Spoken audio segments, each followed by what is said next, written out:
Ladies and gentlemen, boys and girls, I have now officially seen my first brand new film of 2025, and we are kicking it off strong with Love Me. And in fact, I actually had to drive an hour just to watch this movie because it's, I mean, I don't know if it's officially unlimited release, but it's definitely like it was a Sundance film, so it's very much like an award type film. So it's not getting released in a whole lot of places. That's why the closest thing near me was an hour away. But I will say I'm very glad I made the drive because it was so completely worth it. I remember I watched the trailer for this maybe a month ago when it first came out, and really I just watched it because I like Kristen Stewart, I like Stephen Yeun. Movie's called Love Me. I love romance. I love rom coms. All that good stuff. I figured, that's I'm sold. Perfect. And then watched the trailer, and this became one of my most anticipated films of this year because of how unique it is. Because for those who don't know anything about this film, it's a love story between a buoy and a satellite. Yeah, that's right.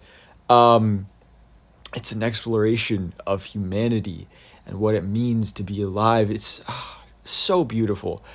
This is a film that I really, really had a great time with. If you haven't yet, I highly recommend checking out the trailer because even just watching the trailer alone is just such an experience that I get emotional even still watching it. Um, Although I will say I can't imagine. I would have loved to have gone into this not knowing anything about it. It definitely would have had even more of an impact on me. But then again, at the same time, if I didn't know what it was about, I wouldn't have driven an hour to watch it. So I'm glad I did. And yeah, this movie it's kind of it's kind of split up into three parts, and this is where part of the uniqueness comes in. Is so like I said, it's a buoy and a satellite. So it takes place in the not too distant future where basically there was some apocalyptic event that caused humanity to just disappear from Earth. So Earth has no life forms in it, and there is this high tech smart buoy that was basically created for like research purposes, whatever.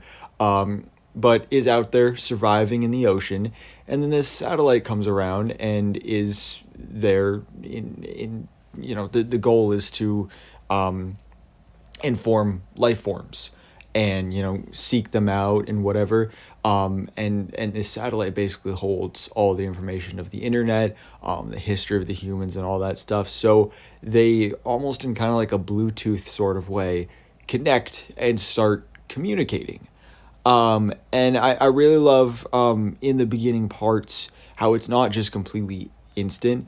You see automatically the learning from this buoy as the satellite is talking to her and saying, "Welcome to Earth, hello, life form, blah, blah, blah," whatever.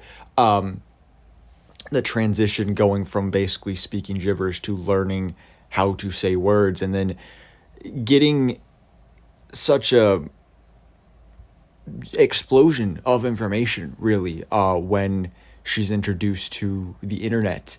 One of the things I really loved about this film is it gives you a perspective of uh, being introduced to some of life's most simplest things and how crazy and impactful that is to experience them for the first time. Like drinking water. Oh my God, I love water. I drink it every day. Um, and but to think about trying it for the first time. I mean, it's one thing like when you're a kid and whatever and like experiencing it, um you don't really understand stuff quite as much, but like to experience something for the first time like that is insane. And the fact that like I definitely take it for granted sometime, but like water is amazing. Um but yeah, so they start communicating and they fall in love and they end up naming themselves. So the buoy, played by Kristen Stewart, names herself Me, and the satellite ends up naming himself I Am. And it's also a really interesting look at social media and the way that influencers play a role in our lives, because that's kind of what our buoy me does in this film. Is she finds this YouTube channel called Deja and Liam, and basically in her journey of becoming human and experiencing life, she bases her entire life around one of these YouTube videos and around this YouTuber.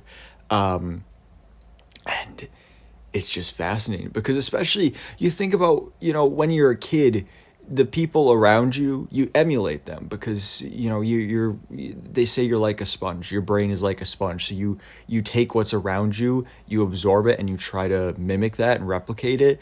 And that's exactly what happens here. And it's just such an interesting journey, again, about what life is about, being yourself, figuring out what you like, what you want to do in life. There's a lot of great stuff involving the relationships here. And again, going back to the uniqueness, this story is really kind of told in three different parts, where the first third of the film, it is mostly in their satellite and buoy forms, which I believe was like stop motion and puppetry type stuff, which is really cool itself. The second part of the film was all animated, and I was really curious watching the movie because the animation, like the acting, was so natural, and it very much felt like an actual actor was doing it. I was like, did they do motion capture for that? And then I watched a behind the scenes featurette after seeing the film, and they did, and it very much came across that way. Yeah, it's just such a beautiful, powerful film, about identity and about life and experiencing things. I just really enjoyed it. It's so thought provoking, so beautiful.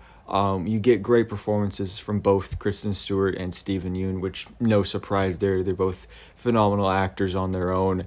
But just such an interesting concept. I've seen a lot of people say it's basically like live action Wall-E, in a lot of ways, which I've never seen Wall-E, but reading that now kind of makes me think, okay, maybe I should go watch Wall-E. Maybe I would really enjoy that. But if you like love stories and you like, again, just like thought-provoking philosophical stuff about what is life, then this is a great version of that. It's really phenomenal. Again, it's the first new movie I've seen this year of 2025, so I will say so far my favorite movie of the year. But I honestly will not be surprised if, by the time the year's over, if this is still in my top 10 of the year, maybe even top 5, because I really enjoyed this. There so many emotions. There's laugh out loud moments, but it's a mostly serious film, and like, yeah, I can't really say much more without giving away spoilers. But it's really good. It's a really good movie. It's only an hour and a half too. It feels like it's longer than that. Not in a bad way, but like in a good way, where it feels like such a again, because it's three separate parts, it feels like there's so much to it. I almost wish it was longer, because it's just such an interesting concept, and the situation these characters are in. I would have loved to have seen more, but everything they do give us, some of it even being just small bits and pieces and glimpses into, this is what this aspect is like, that's what that aspect is like. I really enjoyed that. But anyways, guys, let me know your thoughts in the comments below. Did you see Love Me? Is it playing anywhere near you, or do you also have to drive an hour or more to watch it? Let me know in the comments below. If you haven't seen it yet, do you plan on watching it? Again, I highly recommend this one. So thanks so much for watching. Please drop a like if you enjoyed this video, and hit the subscribe button so I keep you up to date on everything goes on in the movie life.